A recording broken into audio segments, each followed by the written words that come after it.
Radhe Krishna everyone. Today in this class we discuss about the module of preamble. preamble जिसे हिंदी में प्रस्तावना कहते हैं. preamble एक लैटिन वर्ड preambulus से लिया गया जिसका मीनिंग है टू गो बिफोर. preamble को बहुत डिटेल में समझना ज़रूरी है क्योंकि preamble को ऑब्जेक्टिव रिजोल्यूशन मीन्स उद्देशिका का दर्जा मिला है. हमारे देश में जब भारत में संविधान को लिखा गया तो कुछ उद्देश्य थे कि सिस्टम ऐसे रन करेगा और इस तरीके से देश चलेगा. तो उन ऑब्जेक्टिव्स का एक्सप्लेनेशन या कहें कि जो कॉन्स्टिट्यूशन ऑफ इंडिया है उसका समराइज करके एक छोटे से पैराग्राफ में आ गया, इसलिए इसे ऑब्जेक्टिव रिजोल्यूशन का दर्जा दिया जाता है. तो सबसे पहले प्रियम्बल को रीड करते हैं.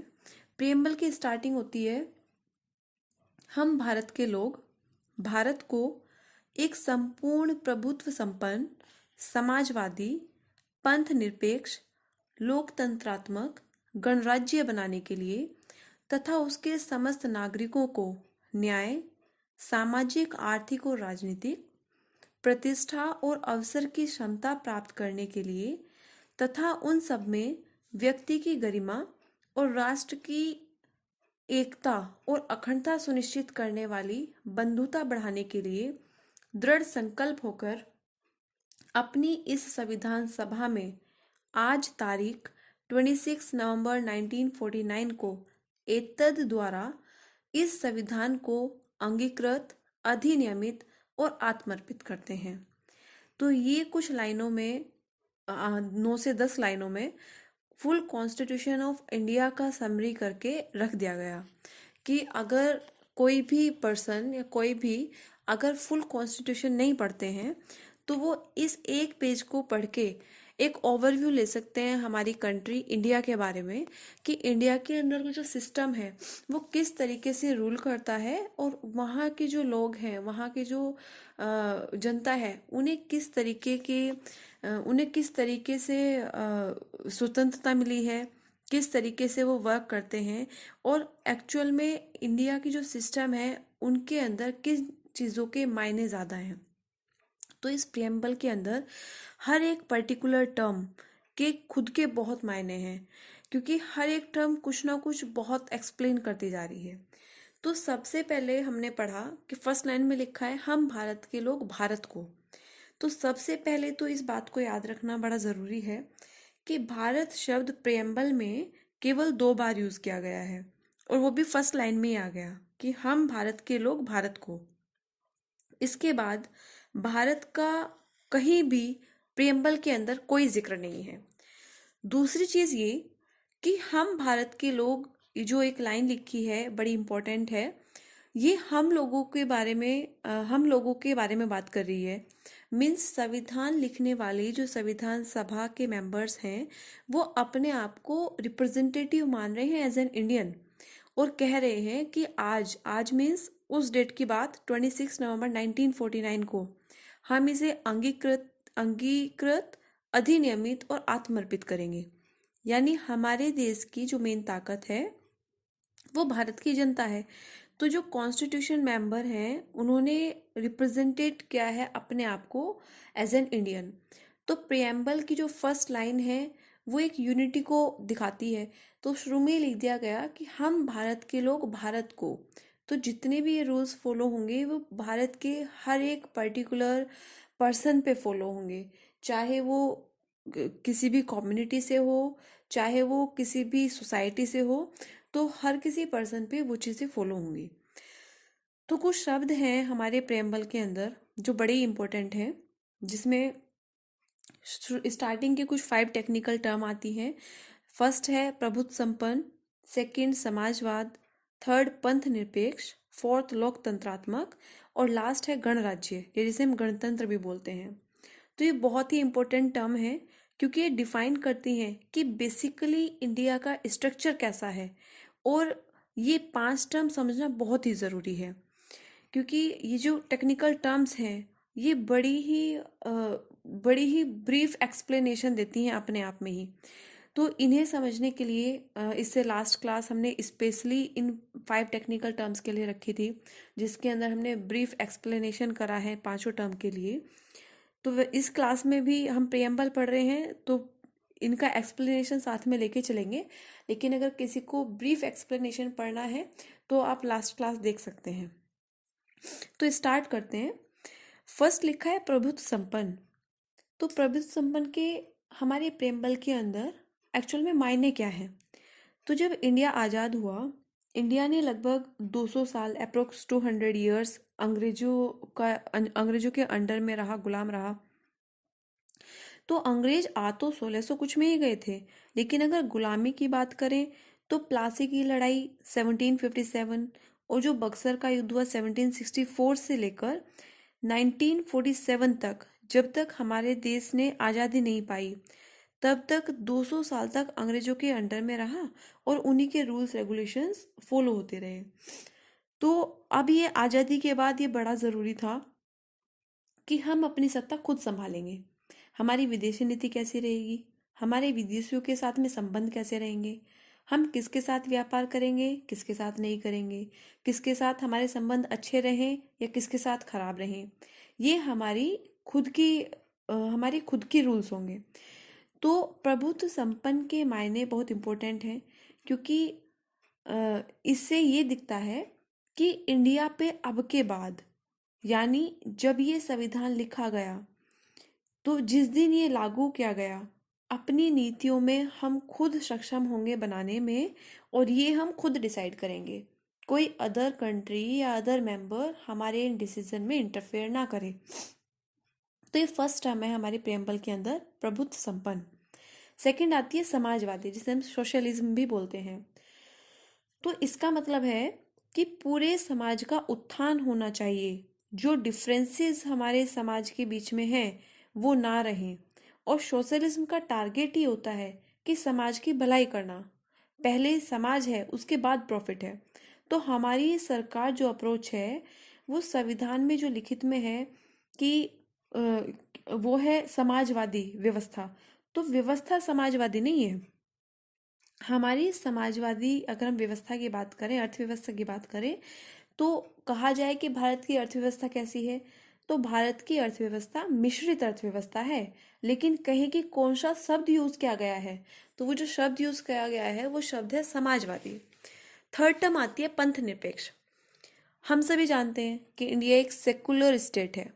सेकुलर मीन्स कि यहाँ कोई धर्म नहीं है ना। तो कितने प्राउड की बात है कि इंडिया में अप्रोक्स 80% से ज़्यादा हिंदू रहते हैं, लेकिन हिंदू राष्ट्र नहीं है। इसलिए कहा जाता है पंथ निरपेक्ष, मतलब सेकुलरिज्म। तो ये बड़े ही गर्व की बात है कि हर किसी देश में ये हिम्मत या जज्बा नहीं होता कि सभी कम्युनिटी को बराबर ट्रीट किया जा सके, है ना। लेकिन इंडिया को देखो, कितनी गर्व की बात है। एक सेकुलरिज्म कॉन्स्टिट्यूशन जो हमारा वर्ड है, जो सेकुलरिज्म वर्ड है, वो हमारे कॉन्स्टिट्यूशन में बाद में ऐड हुआ है, हमारे प्रेम्बल के अंदर। तो यहाँ हिंदू मुस्लिम हो, सिख ईसाई हो या पारसी, कोई भी लोग हो, सबको इक्वली ट्रीट किया जाता है। इसी कारण भारत का कोई पर्सनल धर्म नहीं है, यहाँ बाकी सबको ट्रीट इक्वली किया जाएगा। तो इसलिए जो टर्म है सेकुलरिज्म, ये बड़ी ही इंपॉर्टेंट टर्म है। नेक्स्ट आती है लोकतंत्रात्मक, मीन्स डेमोक्रेसी। इट मीन्स ऐसी सरकार जो लोगों के द्वारा चुनी जाए और लोगों के लिए नियम वो बनाए और लोगों पर ही वो राज करे। तो कहने का मतलब कि एक ऐसा गवर्नमेंट सिस्टम हो कि जो लोगों के से ही इलेक्टेड किया जाए, लोग खुद से चुनकर अपने प्रतिनिधित्व को बनाए, है ना। और उन्हीं के लिए वो रूल्स बनाए और वो लोगों पर ही फिर वो फॉलो हों। तो लोकतंत्र का मतलब होता है लोगों का तंत्र, जिसमें बड़ी ही इंपॉर्टेंट एक पावर निकल के आती है, जिसे हम बोलते हैं राइट टू वोट। कि हमारी खुद हमें इतना अधिकार है कि जो हमारी कंट्री के जो हेड होंगे उन्हें हम खुद इलेक्ट कर सकते हैं। इलेक्शन के थ्रू हम उन्हें हेड बनाएंगे, है ना। हमारी मर्जी के थ्रू यहाँ जो हेड होंगे वो हमारी मर्जी से बनेंगे। तो 18 साल के बाद या जिनकी एज 18 या 18 से ज़्यादा होती है, उसे ये अधिकार दिया गया है। अगर पहले की बात करें तो पहले जब टाइम था तो ये एज 21 साल थी, लेकिन 1989 में 61 कॉन्स्टिट्यूशन अमेंडमेंट के बाद इसे 21 से घटाकर 18 साल कर दिया गया। तो ये होती है डेमोक्रेसी। लास्ट टर्म आती है गणराज्य, मीन्स गणतंत्र या रिपब्लिक। इस देश का जो बड़ा मुखिया है, जो सबसे हेड होंगे, उस आदमी की जो पोस्ट होगी वो पैतृक नहीं होगी, ये कहा गया है।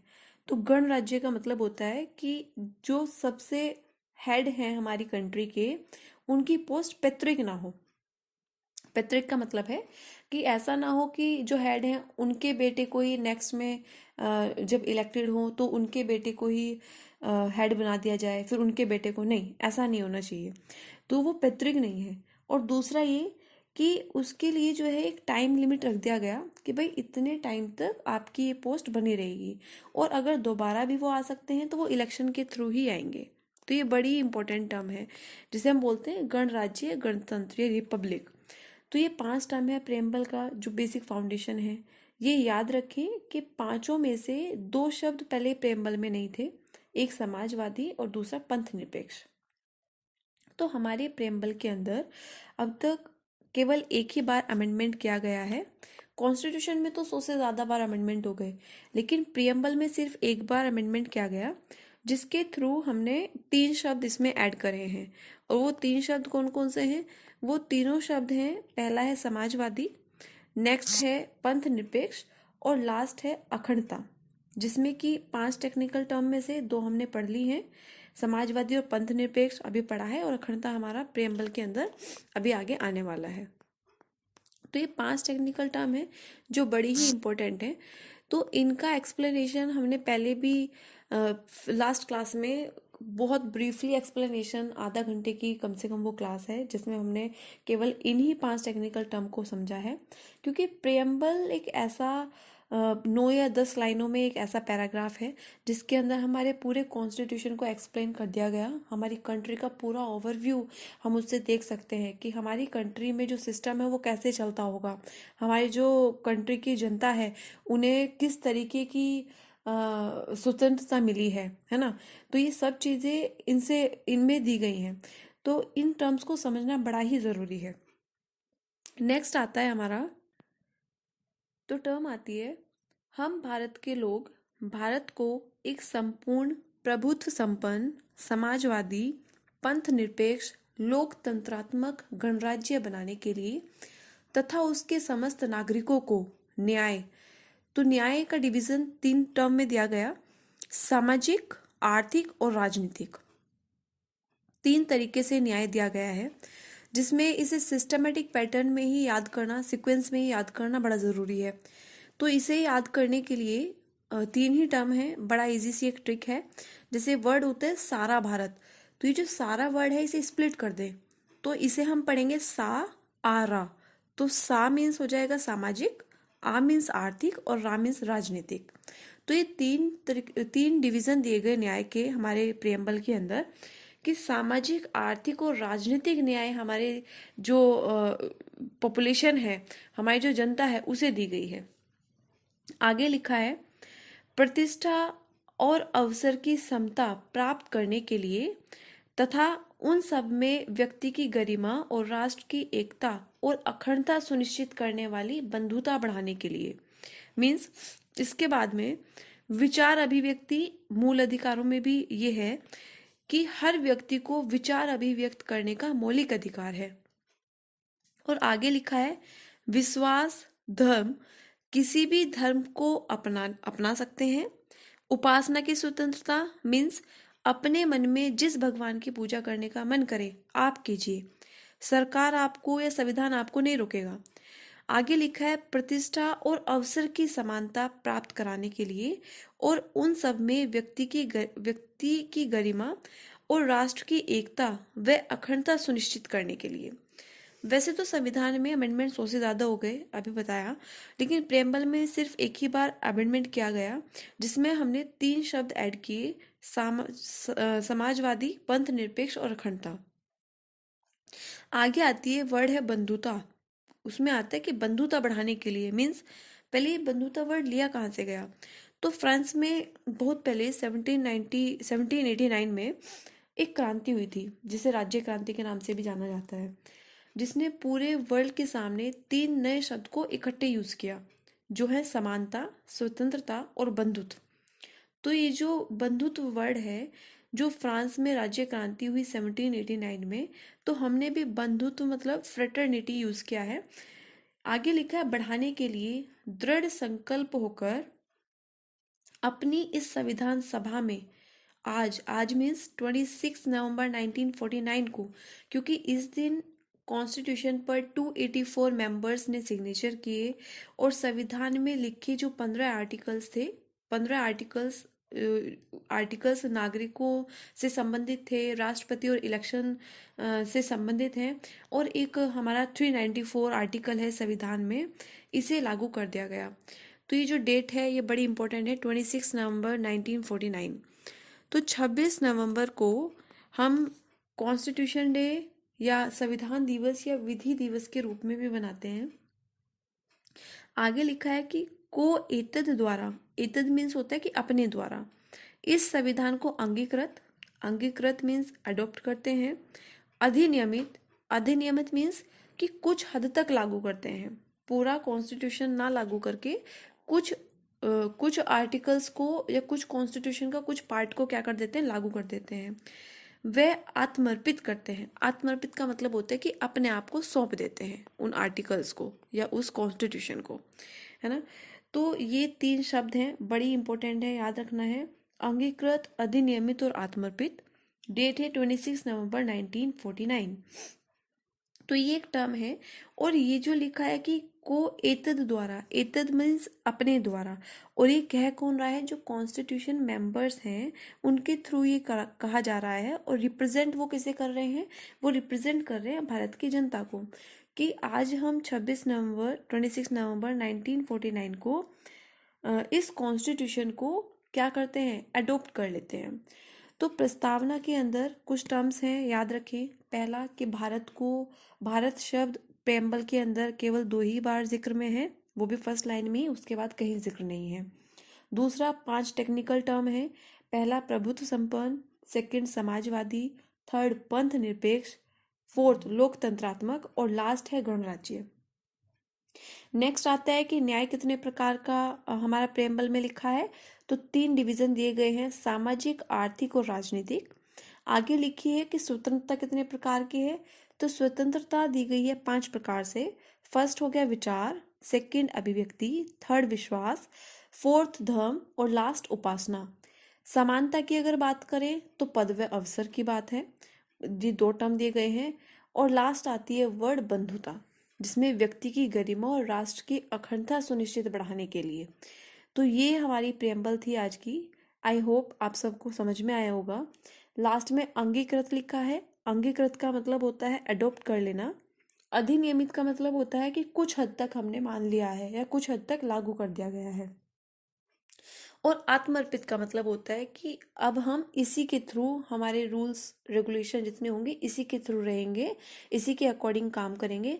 इट मीन्स कि हम अपने आप को समर्पित करते हैं। तो ये हमारी प्रेम्बल है। आई होप आप सबको समझ में आया हो। So thank you so much.